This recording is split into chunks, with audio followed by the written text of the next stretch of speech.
Hello എല്ലാവർക്കും എൻ്റെ YouTube വീഡിയോയിലേക്ക് സ്വാഗതം. അപ്പോൾ വെള്ളിയാഴ്ച രാത്രിയിലെ വ്ളോഗാണ് കേട്ടോ ഞാൻ ചെയ്യുന്നത്. അപ്പോൾ ഇന്നേക്ക് പൂരി ഉണ്ടാക്കാം, പൂരി മസാല ഉണ്ടാക്കാമെന്ന് വെച്ചിട്ടാണ് കേട്ടോ ഞാൻ.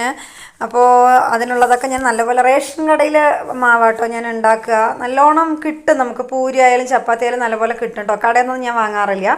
ഉരുളക്കിഴങ്ങ് മസാലയ്ക്കുള്ളത് ഞാൻ വലിയ ജീരകം, പിന്നെ ഇല,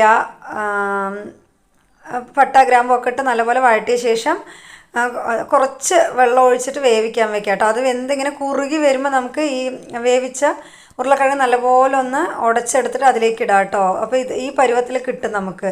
എന്നിട്ട് കുറച്ചും കൂടെ വെള്ളം ഒഴിച്ചിട്ട് നല്ലപോലെ ഇങ്ങനെ തിളപ്പിക്കാൻ വെക്കാം കേട്ടോ. അപ്പോഴേക്കും ഞാനിവിടെ പൂരിയൊക്കെ പരത്തുന്നുണ്ട്. ഞാൻ കുഞ്ഞുതായിട്ടോ കേട്ടോ പരത്തുക. ഒരുപാട് വലുത് ഞാൻ പരത്തില്ല, കുട്ടികൾക്ക് മടുക്കില്ല, ഒന്നധികം അവർ കഴിച്ചോളും കേട്ടോ. അതിന് വേണ്ടിയിട്ടാണ് ഞാൻ ഈ മെത്തേഡ് ചെയ്യുന്നത് കേട്ടോ. പിന്നെ എൻ്റെ വീഡിയോ കാണുന്നവർ എന്നെ ഒന്ന് സപ്പോർട്ട് ചെയ്യണം, ഞാൻ എന്നും പറയുന്നതാണ് കേട്ടോ. ഒന്ന് ലൈക്കും കമൻറ്റും ഒന്ന് ചെയ്യണം കേട്ടോ.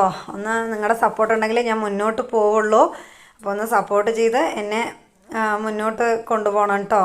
പിന്നെ ഇതാ പൂരിയൊക്കെ ഓരോന്നായി ചുട്ടെടുക്കുന്നുണ്ട്. നല്ല ഇങ്ങനെ പൊള്ളിച്ച് വരും കേട്ടോ. കുറച്ച് ഞാൻ റവയും കൂടെ ചേർത്ത്, അപ്പോൾ പിന്നെ എണ്ണ അധികം കുടിക്കില്ല പൂരിക്ക്, നമുക്ക് കഴിക്കാനും നന്നായിരിക്കും. ഒരു പൊട്ട എണ്ണ അതിലുണ്ടാവില്ല കേട്ടോ. നല്ല ടേസ്റ്റാണ് കഴിക്കാൻ. അപ്പോൾ അതാ പൂരിയൊക്കെ ആയിട്ടുണ്ട്. അപ്പോൾ ഞാൻ കഴിക്കാനിരിക്കണം. കുട്ടികളൊക്കെ കഴിച്ചു കേട്ടോ. ഞാനും അമ്മയും മാത്രമേ കഴിക്കാനിരിക്കുന്നുള്ളൂ. അവരവിടെ കഴിച്ചിട്ട് അവർ പഠിക്കാനുള്ളതൊക്കെ പഠിക്കുകയാണ് കേട്ടോ. ഞാൻ രാവിലെ തൊട്ട് വ്ളോഗൊന്നും എടുത്തില്ല, എനിക്ക് തലവേദന പറഞ്ഞിട്ട് ഞാൻ മിണ്ടാതെ ഇരുന്നതാട്ടോ. മൈഗ്രെയിൻ ഉണ്ട് എനിക്ക്. പിന്നെ വൈകുന്നേരത്തെയാണ് ഞാൻ ശരി ചെയ്യാമെന്ന് പറഞ്ഞിട്ട് വീഡിയോ ചെയ്യുന്നത്.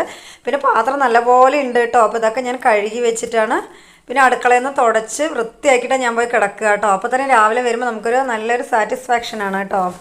അപ്പോൾ അടുക്കളയൊക്കെ ഒന്ന് രാവിലെ വരുമ്പോൾ തന്നെ നമുക്ക് ചോറൊക്കെ വെക്കാൻ ഈസിയാണ്. അപ്പോൾ എൻ്റെ വീഡിയോ ഇത്രയേ ഉള്ളൂ. താങ്ക്